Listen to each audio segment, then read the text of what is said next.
NSCC sports YouTube चॅनलच्या वतीने आपण पिंपरी चिंचवड परिसरातील सन्माननीय शांताराम वाघेरे सर यांच्याशी संवाद साधत आहोत। खरं तर ते पिंपरी चिंचवड महानगरपालिकेत वाहतूक विभागामध्ये ज्येष्ठ अधिकारी म्हणून गणलेले आहेत, परंतु त्यांचं क्रीडा क्षेत्रावरती निश्चिम असं प्रेम आहे आणि क्रीडा क्षेत्रामधले पिंपरी चिंचवडचं जे सुवर्णाक्षरांनी जी घटना लिहून ठेवलेली आहे 260 किलोमीटरची सांगली पिंपरी ही जी रोड रिले आहे, तर त्यांच्यामध्ये सरांचा सहभाग जो होता तो प्राधान्याने रोड रिलेमध्ये पळण्याचा होता आणि चांगल्या दर्जाचं त्यांचं जे खेळामधलं प्रावीण्य होतं, कौशल्य होतं, तर त्या संदर्भात सरांशी आपण जाणून घेऊया। नमस्कार सर। नमस्ते सर, पिंपरी चिंचवड शहरामध्ये पिंपरी तरी हा खरं तर कुस्त्यांचा असा किंवा पैलवानी असा पेशा त्यावेळेला गणला जायचा। तुम्ही स्थानिक मध्ये मोडता, तर सर ह्या क्रीडा क्षेत्राकडे येण्याचा कसं प्रयोजन झालं, कसं तुम्ही आवड निर्माण झाली? यापूर्वी प्रयोजन होण्याचं कारण असं की 1981 मध्ये 10वी मध्ये नव महाराष्ट्र विद्यालय शिक्षण घेत असताना ग्राउंडवरती आमचे गोपाळ सर नाडगौडा हे जे मुलांना प्रशिक्षण देत होते ॲथलेटिक्सच्या बाबतीतलं, ते बघून ती आवड निर्माण झाली। आवड निर्माण झाल्यानंतर 81 पूर्वी 4-5 वर्ष सलग प्रॅक्टिस करून शाळेमध्ये असतानासुद्धा वेगवेगळ्या स्पर्धा खेळलो। मग जिल्हा पातळीवर असेल, नॅशनल असतील, क्रॉस कंट्री असू द्या, कुठल्याही प्रकारच्या ॲथलेटिक्सच्या स्पर्धा आम्ही इथनं म्हणजे जिगिरीने प्रॅक्टिस करून आम्ही त्या पार पाडायचो आणि चांगल्या पद्धतीने आम्ही नंबर आणायचो। दरम्यानच्या काळात आमचे जे क्लबचे ज्येष्ठ लोक आहेत, मग गोपाळ सर असतील, मधु देसाई असतील, चिटणीस असतील, या लोकांनी एक आगळीवेगळी स्पर्धा घ्यायचा असं त्यांनी प्रयोजन केलं होतं आणि ती स्पर्धा म्हणजे 1981 मध्ये 14 ऑगस्ट 1981ला सांगली टू पिंपरी 260 किलोमीटरची रोड रिले आपण घ्यायची। आता त्यावेळेचं बजेटही खूप होतं, पण त्या लोकांनी वेगवेगळ्या पद्धतीने लोकांनी मदत करून ती रेस आम्ही पूर्ण केली। ती 260 किलोमीटरची रेस सांगली टू पिंपरी अशा पद्धतीने रात्री 2 वाजता आम्ही सांगलीतनं निघालो आणि ती रेस पार पाडायच्या अगोदर आमच्या कॉम्पिटिशन घेतल्या। आम्हाला ठराविक किलोमीटर ठराविक वेळेमध्ये जर पार पाडलं तरच सिलेक्शन घेतलं। त्या सिलेक्शनमध्ये 30 मुलं आणि 3 मुली अशा 33 जणांनी 260 किलोमीटरची रिले रेस रोड रेस पूर्ण केली।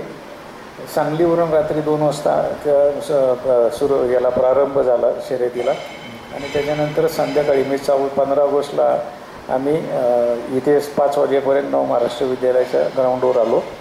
त्या ठिकाणी एखाद्या सेलिब्रिटीचं जसं स्वागत करतात त्या पद्धतीने पिंपरी चिंचवडच्या नागरिकांनी आमचं स्वागत केलं। येताना आम्ही कात्रजमध्ये A to Z 30 मुलं आणि 3 मुली असे 33 जण एकत्र कात्रजच्या घाटातनं पिंपरीपर्यंत न थांबता इथंपर्यंत आलेलो आहे आणि ही रेस आम्ही पूर्ण केलेली आहे। सर, निश्चितच चांगली अभिमानास्पद अशी ही घटना आहे आणि त्या अनुषंगाने प्रत्येक जे सहभागी होते त्यांचं अभिनंदन करण्याजोगी ही परिस्थिती आहे। सर, तुम्ही जे सांगितलं पुणे शहरामध्ये तुम्ही खेळण्यासाठी जायचं 3 दिवसापर्यंत, तो कसा प्रसंग असायचा, काय?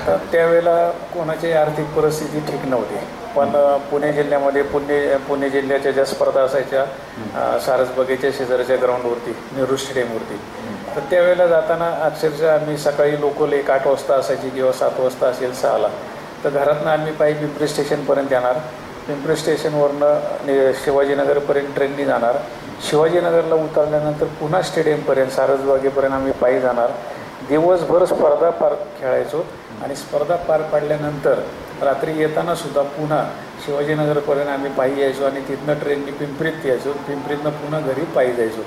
असे 3-3, 4-4 दिवस सलग स्पर्धा पार पाडायचो।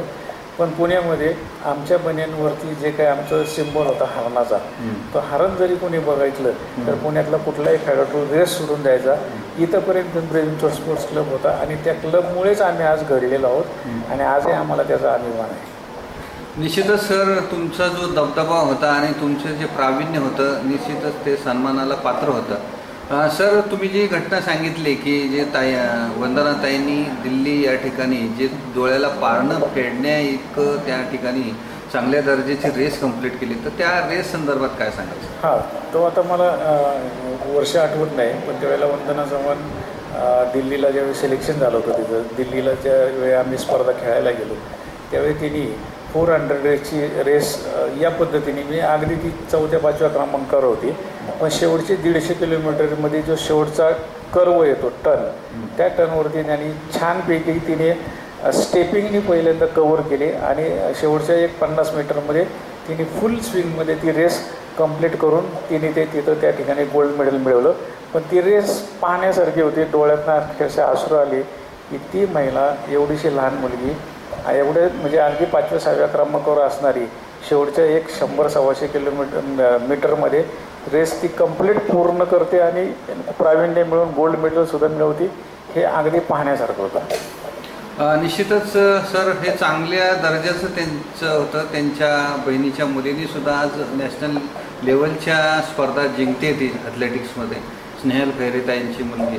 तर सर, चांगल्याच मी चव्हाण परिवार हा खूपच चांगल्या दर्जाचा ॲथलेट होऊन गेलेला आहे. सर, तुम्ही जे सांगितलं की आज तुम्ही आज जे आहात आणि त्याचं सगळं श्रेय तुम्ही ह्या पूर्वीच्या ज्या खेळणं किंवा तुम्ही जे क्रीडा क्षेत्रामध्ये योगदान दिलं आहे त्याच्यामधल्या काही गोष्टी शिकला, त्याच्याद्वारे तुम्ही हे पद मिळवलं. तर आरोग्याच्या दृष्टीने काय फायदा झाला हे काय सांगाल सर? आरोग्याच्या दृष्टीने फायदा असा झाला की त्यावेळेला एक दुसरी महत्त्वाची बाब म्हणजे स्थानिकांमधनं या क्षेत्रात ॲथलेटिक्समध्ये कुठलाही खेळाडू यायला तयार नसायचा.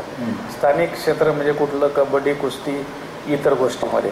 पण आम्ही 1-2-3 मुलं असे होतो की आम्हाला याचं अट्रॅक्शन वाटलं आणि तो फायदा त्यावेळेला केलेले सराव किंवा तोच सराव आजही आम्ही, प्रमाण कमी असेल पण आजही आम्ही करतो. पण ती सवय आम्हाला जी क्लबमुळे लागली की रनिंग करणे, अक्षरशः व्यायाम करून, PT एक्सरसाइज करून अंगातला घाम काढणे, आजही आम्ही तेच करतो. त्याच्यामुळे आज माझं वय जरी 51 असलं रनिंग, तरी पण लोक अजूनही मला म्हणतात की तुम्ही 51चे दिसत नाही. हा सर्वात मोठा फायदा आरोग्याच्या दृष्टीने ॲथलेटिक्समुळे झालेला आहे.